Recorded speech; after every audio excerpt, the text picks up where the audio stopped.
ರಾಜ್ಯದಲ್ಲಿ ಈ ಕೆಪಿಸಿಸಿ ಮತ್ತು ಸಿಎಂ ಕುರ್ಚಿ ಕಿತ್ತಾಟ ಅಂತಕ್ಕಂಥದ್ದು ತಾರಕಕ್ಕೆ ಹೋಗ್ತಾ ಇದೆ.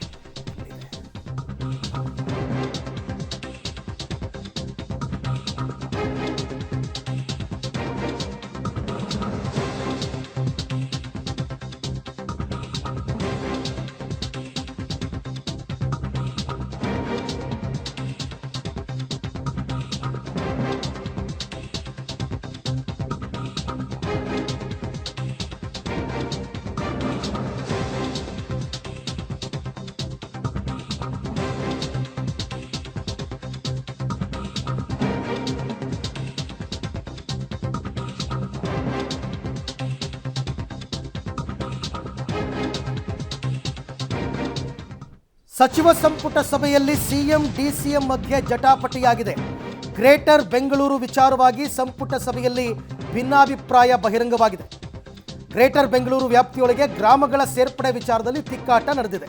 ರಾಮನಗರ ತಾಲೂಕಿನ ಬೈರಮಂಗಲ ಸೇರಿದಂತೆ 10 ಗ್ರಾಮಗಳನ್ನು ಗ್ರೇಟರ್ ಬೆಂಗಳೂರು ವ್ಯಾಪ್ತಿಗೆ ಸೇರಿಸುವ ಲೆಕ್ಕಾಚಾರ. ಕ್ಯಾಬಿನೆಟ್ನಲ್ಲಿ ಹೆಚ್ಚುವರಿ ಅಜೆಂಡಾದಲ್ಲಿ ಸೇರಿಸಿದ ಬಗ್ಗೆ ಸಂಪುಟ ಸಭೆಯಲ್ಲಿ ಸಿಎಂ ಸಿದ್ದರಾಮಯ್ಯ ಅಸಮಾಧಾನ ವ್ಯಕ್ತಪಡಿಸಿದರಂತೆ. ವಿಷಯದ ಕುರಿತು ಸೂಕ್ತ ಮಾಹಿತಿ ಕೊಡದೆ ಹೆಚ್ಚುವರಿ ಅಜೆಂಡಾ ಹಾಕಿದ್ದಕ್ಕೆ ಸಿಎಂ ಆಕ್ಷೇಪವನ್ನು ವ್ಯಕ್ತಪಡಿಸಿದ್ದಾರೆ ಅಂತ ಹೇಳಲಾಗ್ತಾ ಇದೆ. ಸಿಎಂಗೆ ಸಮಜಾಯಿಷಿ ಕೊಡೋದಕ್ಕೆ ಡಿಸಿಎಂ ಡಿಕೆ ಶಿವಕುಮಾರ್ ಮುಂದಾದಾಗ ಸಿಎಂ ಸಿದ್ದರಾಮಯ್ಯ ಅದನ್ನು ಒಪ್ಪಿಲ್ಲ. ಸಿಎಂ ಆಕ್ಷೇಪದ ಹಿನ್ನೆಲೆಯಲ್ಲಿ ವಿಷಯವನ್ನು ಈಗ ಮುಂದೂಡಿದೆ ಸಚಿವ ಸಂಪುಟ. ರಾಮನಗರ ನಗರಾಭಿವೃದ್ಧಿ ಪ್ರಾಧಿಕಾರದ ವಸತಿ ನಿವೇಶನಗಳ ದರ ಹೆಚ್ಚಳದಲ್ಲೂ ಕೂಡ ಗೊಂದಲ ಆಗಿದೆ. ಸಚಿವ ಸಂಪುಟ ಸಭೆಯಲ್ಲಿ ವಿಷಯ ಮಂಡನೆಗೆ ಮುಂದಾದಾಗ ಅದನ್ನು ಆಕ್ಷೇಪ ಮಾಡಿದ್ದಾರೆ ಸಿಎಂ. ದರ ಹೆಚ್ಚಳ ಕುರಿತು ವಿವರವಾದ ಮಾಹಿತಿ ಬೇಕು ಅಂತ ಸಿಎಂ ಸಿದ್ದರಾಮಯ್ಯ ಹೇಳಿದ್ದಾರೆ. ಸಿಎಂ ಆಕ್ಷೇಪದ ಹಿನ್ನೆಲೆಯಲ್ಲಿ ವಿಷಯವನ್ನು ಸಚಿವ ಸಂಪುಟ ಸಭೆ ಮುಂದೂಡಿದೆ. ಮೊನ್ನೆಯೇ ಸಚಿವ ಸಂಪುಟ ಸಭೆಯಲ್ಲಿ ಈ ವಿಚಾರವಾಗಿ ಜಟಾಪಟಿಯಾಗಿದೆ ಸಿಎಂ ಮತ್ತು ಡಿಸಿಎಂ ನಡುವಣ. ಡಿಸಿಎಂಗೇನು ಏನಾದರೂ ಮಾಡಿ ರಾಮನಗರ ಜಿಲ್ಲೆಯ ಹೆಸರನ್ನು ಬದಲಾಯಿಸಿ ಅದನ್ನು ಬೆಂಗಳೂರು ದಕ್ಷಿಣ ಜಿಲ್ಲೆ ಅಂತ ಮಾಡಬೇಕು ಅಂತಕ್ಕಂಥದ್ದು ಮೊನ್ನೆ ಕೂಡ ಅವರು ರಾಮನಗರಕ್ಕೆ ಹೋದಾಗ ಭಾಷಣ ಮಾಡಬೇಕಾದ್ರೆ ಈ ಮಾತನ್ನು ಹೇಳಿದರು.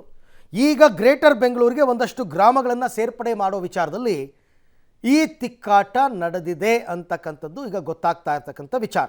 ಈ ಬಗ್ಗೆ ಮತ್ತಷ್ಟು ಮಾಹಿತಿ ನನ್ನ ಕೊಲೀಗ್ ಸುಕೇಶ್ ಅವರಿಂದ ಪಡೆಯೋಣ. ಸುಕೇಶ್, ಸಂಪುಟದಲ್ಲಿ ಏನು ನಡೀತು ಅಂದರೆ ಡಿ ಕೆ ಶಿವಕುಮಾರ್ ಮೇಲೆ ಒಂದು ಆರೋಪ ಇದೆ, ಯಾವಾಗಲೂ ಓವರ್ಟೇಕ್ ಮಾಡ್ತಾರೆ, ಮುಖ್ಯಮಂತ್ರಿಗಳಿಗೆ ಸರಿಯಾಗಿ ಆಡಳಿತ ನಡೆಸೋದಕ್ಕೆ ಬಿಡಲ್ಲ ಅಂತ. ಅದರ ಮುಂದುವರಿದ ಭಾಗ ಈ ಸಂಘರ್ಷನ ಅಂತ.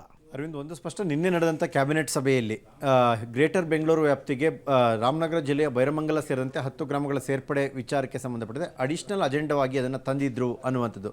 ಆದರೆ ಅದರ ಬಗ್ಗೆ ವಿಸ್ತೃತವಾದ ಮಾಹಿತಿ ಇರಲಿಲ್ಲ ಅನ್ನೋ ಕಾರಣಕ್ಕಾಗಿ ಈಗ ಬೇಡ, ಅದನ್ನು ಮಾಹಿತಿಯನ್ನು ತೆಗೆದುಕೊಂಡು ಮುಂದೆ ಹೋಗೋಣ ಅಂದಾಗ ಇಲ್ಲ ಮಾಡಿದ್ರೆ ಒಳ್ಳೆಯದಾಗುತ್ತೆ, ಗ್ರೇಟರ್ ಬೆಂಗಳೂರು ವ್ಯಾಪ್ತಿಗೆ ಅನುಕೂಲ ಆಗುತ್ತೆ ಅನ್ನುವಂಥ ಒತ್ತಡವನ್ನು ಡಿಸಿಎಂ ಡಿಕೆ ಶಿವಕುಮಾರ್ ತಂದರು ಅನ್ನುವಂಥದ್ದು. ಆದರೆ ಅದಕ್ಕೆ ಮುಖ್ಯಮಂತ್ರಿಗಳು ಒಪ್ಪಿಲ್ಲ ಅನ್ನುವಂಥದ್ದು. ಜೊತೆಗೆ ರಾಮನಗರ ಜಿಲ್ಲೆಗೆ ಸಂಬಂಧಪಟ್ಟಂಥ ಇನ್ನೊಂದು ವಿಚಾರದ ಕೂಡ ವಸತಿ ನಿವೇಶನಕ್ಕೆ ಸಂಬಂಧಪಟ್ಟಕ್ಕೆ ಅದರ ದರ ಹೆಚ್ಚಳ ವಿಚಾರ ಪ್ರಸ್ತಾಪವು ಕೂಡ ಅಡಿಷನಲ್ ಅಜೆಂಡಾದಲ್ಲಿ ಬಂದಿತ್ತು ಅನ್ನುವಂಥದ್ದು. ಆದರೆ ಅದ್ರ ಬಗ್ಗೆಯೂ ಕೂಡ ವಿಸ್ತಾರವಾದ ಮಾಹಿತಿ ಬೇಕು, ಏಕಾಏಕಿ ನಿರ್ಧಾರ ಕೈಗೊಳ್ಳೋಕ್ಕಾಗಲ್ಲ ಅನ್ನುವಂಥ ಅಬ್ಜೆಕ್ಷನ್ನ ಮುಖ್ಯಮಂತ್ರಿಗಳು ಮಾಡಿದ್ರು ಅನ್ನುವಂಥದ್ದು. ಹಾಗಾಗಿ ಒಂದು ಗ್ರೇಟರ್ ಬೆಂಗಳೂರು ಅಂದರೆ ಡಿ ಕೆ ಶಿವಕುಮಾರ್ ಅವರ ಇಲಾಖೆಯ ವ್ಯಾಪ್ತಿಗೆ ಬರುವಂಥದ್ದು, ಮತ್ತೊಂದು ರಾಮನಗರ ವ್ಯಾಪ್ತಿ ಅಂದರೆ ಅವರ ಸ್ವಂತ ಜಿಲ್ಲೆಗೆ ಸಂಬಂಧಪಟ್ಟಂಥದ್ದು.